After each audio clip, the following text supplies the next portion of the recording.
Welcome to our channel. నేను నవీన్. ప్రతి hero కూడా ఒక సినిమాని సెలెక్ట్ చేసుకోవాలంటే దానికి సంబంధించినటువంటి పర్టికులర్ డేట్స్ని ఒక టార్గెట్ పెట్టుకొని పూర్తి చేస్తారు. కానీ ప్రత్యేకంగా ప్రభాస్ గారు మాత్రం సినిమా తర్వాత సినిమా తీస్తూనే ఉన్నారు. అయితే ప్రేక్షకుల నుంచి కూడా ఒక క్వశ్చన్ మార్క్ వస్తూ ఉంది. అలా వరుస సినిమాలు తీయటం వల్లే హిట్ల కన్నా ఫ్లాప్లు ఎక్కువ అవుతున్నాయన్న మాటలు కూడా వినిపిస్తున్నాయి. అయితే ఆ మాటల్లో వాస్తవం ఎంత, విషయాలేంటో అడిగి తెలుసుకోవడానికి మనతో ఉన్నారు సినీ అనలిస్ట్ హేమసుందర్ గారు. సార్తో మాట్లాడతారు. నమస్తే అండి. నమస్తే అండి. సో ప్రతి సినిమా హీరో కూడా ఒక సినిమా లేదంటే 2 సినిమాలు, ఒక్కొక్క సినిమా హీరో 3-4 సంవత్సరాలు కూడా సినిమా చేస్తూ ఉంటారు. కానీ ప్రభాస్ గారు మాత్రం విభిన్నంగా కనిపిస్తూ ఉంటారు. వరుస సినిమాలు, ఒక సినిమా రిలీజ్ అయ్యి లోపే ఇంకొక సినిమా కూడా వచ్చేస్తూ ఉంటుంది. ఇలా చేయడం వల్లే ఆయనకి ఫ్లాప్లు ఎక్కువ అవుతున్నాయన్న మాటలు కూడా వినిపిస్తున్నాయి. సో వాస్తవమే అంటారా, లేకపోతే ఎలా చూడాలి? అంటే అది కరెక్ట్ కాదు. ప్రభాస్ వెళ్ళే దారి కరెక్ట్ అని నేను అనుకుంటున్నాను. ఎందుకంటే గతంలో హీరోలందరూ కూడా అలా చేసిన వాళ్ళే. మార్నింగ్ ఒక సినిమా షూటింగ్ చేసుకుంటే మధ్యాహ్నం ఒక సినిమా షూటింగ్, షిఫ్ట్లు వారిగా పనిచేసేవాళ్ళు. నైట్ టైం ఒక సినిమా షూటింగ్, 3 షిఫ్ట్లు 4 షిఫ్ట్లు చేసిన సందర్భాలు ఉన్నాయి గతంలో. చిరంజీవి గారు కూడా అలా చేసిన వాళ్ళే. ఇప్పుడు కొత్తగా వచ్చింది కానీ ఒక సినిమా అయిపోయిన తర్వాత ఇంకో సినిమా జోలికి వెళ్తున్నారు. అప్పటిదాకా అసలు ఇంకో సినిమా గురించి మాట్లాడుతున్నారు వాళ్ళు. ఏదో కథలు వింటున్నారు, కమిట్ అవుతున్నారు తప్పితే షూటింగ్లు చేయట్లా. నాకు తెలిసి ఇప్పుడు ఒక హీరోల్లో మన ప్రభాసే కనిపిస్తున్నాడు. చేతిలో 3-4 సినిమాలు కనిపిస్తున్నాయి ఆయనకి. పైగా ప్యారలల్గా సినిమాలు చేస్తున్నారు. ఆయన కల్కి సినిమా వచ్చినప్పుడు కూడా అంతకుముందు ఫౌజీనే అప్పుడు స్టార్ట్ అయిపోయింది. ఇప్పుడు ఆ సినిమాలు చేసుకుంటూ చేశారు. రాజాసాబ్ చేసేటప్పుడు కూడా ఆ మిగతా సినిమాలు చేసుకుంటూ చేస్తున్నారు. ఇప్పుడు స్పిరిట్ ఫౌజీ సినిమాలు జరుగుతున్నాయి కదా.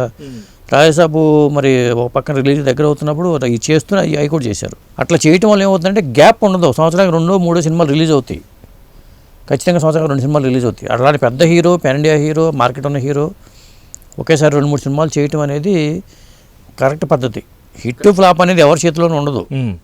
ఇప్పుడు ఒకే సినిమా చేసుకుంటూ వెళ్తే ఫ్లాప్ అయితే నిరాశ పడతారు. ఇప్పుడు ఈ సినిమా రాజాసాబు ఫ్లాప్ అయిందనుకో, నెక్స్ట్ నా రాబోయే సినిమా మీద ఎక్కువ ఫోకస్ పెట్టుకుంటారు. వెంటనే సినిమా వచ్చేస్తుంది. కాబట్టి ప్రభాస్ వెళ్ళే దారే కరెక్ట్ అని నా ఉద్దేశం. కానీ ప్రేక్షకుల నుంచి, అభిమానుల నుంచి ప్రత్యేకమైనటువంటి ఒక క్వశ్చన్ మనం కామన్గా వింటున్నాం ఈ మధ్య.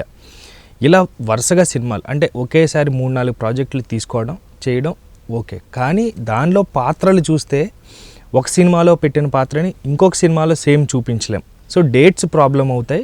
అదే ప్రాబ్లం ఇప్పుడు స్పిరిట్కి ఎదురవుతుందన్న మాటలు కూడా వినిపిస్తున్నాయి. సో దానికి మీరేమంటారు? డేట్స్ ప్లాన్ చేసుకుంటారు వాళ్ళు. ఈ డేట్స్ ఈ సినిమాలు చేస్తానంటారు. కాకపోతే బాడీని ఫిట్నెస్ కోసం ఒక సినిమాలో కనిపించిన బాడీ ఇంకొక సినిమాలో రూపురేఖలు మారాలని అంటూ ఉంటారు. అందుకోసమే చాలామంది హీరోలు ఒక సినిమా తర్వాత ఇంకో సినిమా చేస్తున్నారు. ఒక సినిమాలో చిరంజీవి గారు ఉన్నారు మొన్న మనశంకర వరప్రసాద్లో. ఆయన చాలా యంగ్గా ఫిట్గా కనిపిస్తూ ఆ పాత్ర కోసం అది చేశారు. ఇది ఆ సినిమా వరకే పరిమితం. ఇంకొక సినిమా వస్తుంది, దానికి ఈ బాడీ ఉండకూడదు, ఇంకో బాడీ ఉండాలంటే అది చాలా వాళ్ళ హెల్త్ మీద కూడా ఎఫెక్ట్ వేస్తుంది. గతంలో అట్లా లేదు కదా. ఒక ఎన్టీ రామారావు గారు, నాగేశ్వర గారు, లేదా కృష్ణ గారు, సోమబాబు గారు, కృష్ణరాజు గారు చేశారంటే వాళ్ళ బాడీలో మార్పులు ఏమి లేవు. వాళ్ళు ఏదో కసరత్తులు చేసుకునేవాళ్ళు, యోగాలు చేసినవాళ్ళు, ఇవన్నీ చేసేవాళ్ళు. కానీ ఇంత మరీ పెంచుకోవడం తగ్గించుకోవడం ఎప్పుడు చేయలే. ప్రభాస్ గారు ఏంటంటే ప్రస్తుతం 2 సినిమాలు చేతిలో ఉన్నాయి. ఫౌజీ ఉంది, స్పిరిట్ ఉంది. ఇప్పుడు కల్కి 2, అప్పుడు పార్ట్ 2 రావాలి కాబట్టి ఇప్పుడు నెక్స్ట్ మంత్ నుంచి కల్కి 2 కూడా సెట్స్ మీదకి వెళ్ళబోతుందని సమాచారం అయితే ఉంది. అంటే ఒకేసారి 3 సినిమాలు చేస్తున్నాడు. మరి సలార్ 2 కూడా చేయాల్సి ఉంది. అది కూడా గ్రీన్ సిగ్నల్ ఇస్తారని తెలియదు. ఎందుకంటే ప్రశాంత్ నీళ్ళు ఇప్పుడు డ్రాగన్ అయిపోయింది అనుకోండి, మళ్ళీ సలార్ 2కి వచ్చే అవకాశం ఉంటుంది. కాబట్టి ప్రభాస్ చేతిలోనే ఎక్కువ సినిమాలు కనపడుతున్నాయి. మార్కెట్ పరంగా హైయెస్ట్ రెమ్యునరేషన్ తీసుకున్న హీరోగాను అతను కొనసాగుతున్నాడు. సినిమాల పరంగా ఎక్కడ గ్యాప్ లేకుండా కంటిన్యూగా 3 సినిమాల్లో పాల్గొనే పరిస్థితి ఉంది అతనికి. అవన్నీ డేట్లు అడ్జస్ట్ చేసుకుంటున్నాడు. అట్లా ఉంది. అది ఇప్పుడు బెటర్. పెద్ద హీరోలకి ఎప్పుడు 3-4 సినిమాలు చేసుకుంటూ ఉంటే వాళ్ళకి రెమ్యునరేషన్ పరంగా ఎక్కువ రెమ్యునరేషన్ వస్తుంది. సినిమాలు కూడా వెంటనే సంవత్సరానికి 2 సినిమాలు చేసే అవకాశం ఉంటుంది, రిలీజ్ అయ్యే అవకాశాలు ఉంటాయి. ఇలా ఉంటుంది. ఆ ప్లానింగ్లో వెళ్ళటమే కరెక్ట్ ఏ హీరో అయినా కానీ. అంతేగాని ఒక సినిమా అయిపోయిన తర్వాత ఇప్పుడు మనశంకర వరప్రసాద్ అయిపోయింది, చిరంజీవి గారికి ఇంకో సినిమా ఇంకా స్టార్ట్ అవ్వాలా.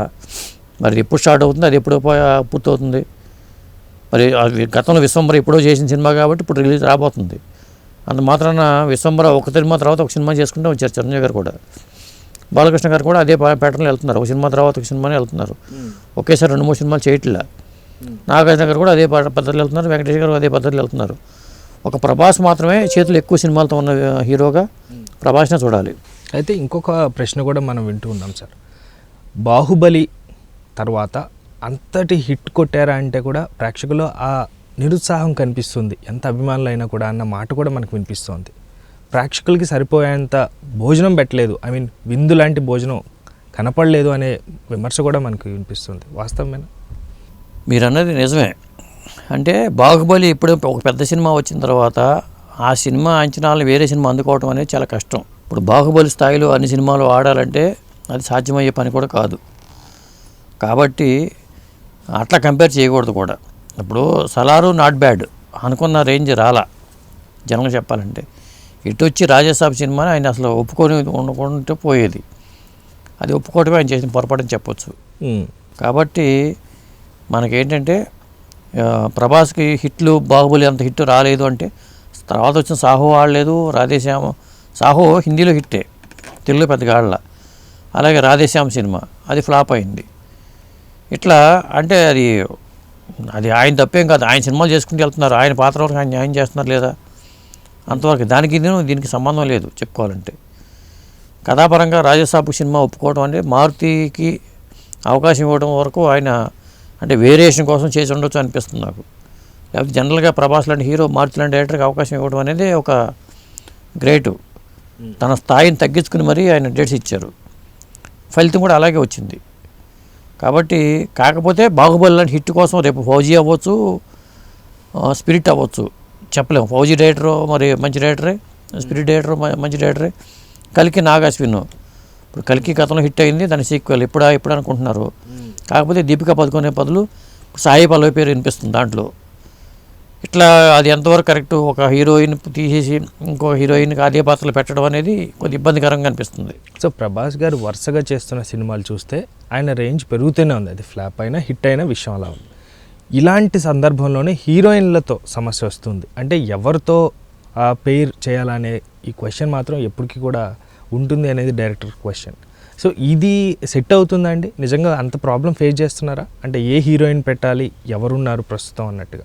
అదేనండి, ఎక్కువ డిలే అవటం వల్ల ఇబ్బంది అవుతుంది హీరోయిన్ల విషయంలో. ఒక్కొక్కసారి ఒక డిమాండ్ లేని హీరోయిన్ పెట్టుకుంటారు. వీళ్ళు ఎక్కువ డిలే అయిపోయింది అనుకోండి సినిమా 1 year 2 years, ఆ టైంకి ఈ అమ్మాయి మంచి పాపులారిటీ వచ్చేస్తుంది. సీక్వెల్ చేసేటప్పటికి రెమ్యునరేషన్ పెంచేస్తూ ఉంటుంది. ఈ ప్రమాదం కూడా ఉంది. అది ఇంకొకటి ఏంటంటే హీరోయిన్ల పరంగా చూసుకుంటే ఇప్పుడు ఏ హీరోకి ఆ బాడీ లాంగ్వేజ్ తగ్గట్టుగా ఆ హీరోయిన్ ఉంటే, ఆ ఏజ్ తగ్గట్టుగా ఉంటే బాగుంటుంది. ముదురు హీరోకిను లేత హీరోయిన్ పెట్టిస్తే అది ఇబ్బందికరంగా ఉంటుంది. ఇప్పుడు చిరంజీవి గారి పక్కన నయనతార ఎందుకు పెడుతున్నారంటే తెలియదు, ఆ ఏజ్ డిఫరెన్సెస్ తెలియదు. ఆయన యంగ్గా కనిపించారు, నయనతార కూడా దగ్గర 40 ఏళ్ళు దాటిన మనిషి కాబట్టి ఇబ్బంది లేదు. అందుకని త్రిష లాంటి వాళ్ళు, నయనతార లాంటి వాళ్ళని పెట్టుకుంటున్నారు. అందుకని వెనక మొన్న వచ్చిన హీరోయిన్ని పెట్టుకుని సినిమాలు చేయట్లా, పెద్ద హీరోలు అయినా కానీ. అయితే ఇప్పుడు రీసెంట్గా మనకి ఏమైనా అప్డేట్స్ వస్తాయండి? అంటే ప్రభాస్ గారి సినిమా నుంచి స్పిరిట్ కానీ లేకపోతే ఏమైనా అఫీషియల్ అప్డేట్స్ వచ్చే అవకాశం ఉందా? కల్కి 2కి సంబంధించిన అప్డేట్ వచ్చే అవకాశం ఉంది. ఒకటి కల్కి 2 ఎప్పుడు సెట్స్ మీదకి వెళ్ళబోతుంది, ఫౌజీ ప్రోగ్రెస్ ఎంత ఉంది, స్పిరిట్ ఎంతవరకు వచ్చింది, స్పిరిట్లో చిరంజీవి గారు చేస్తున్నారంటున్నారు ప్రభాస్ తండ్రిగా, అది ఎంతవరకు కరెక్టు, మరి అది ఇవన్నీ వివరాలన్నీ వచ్చే అవకాశం ఉంది ప్రభాస్ సినిమాలకు సంబంధించి. Okay, right. Thank you sir. Thank you.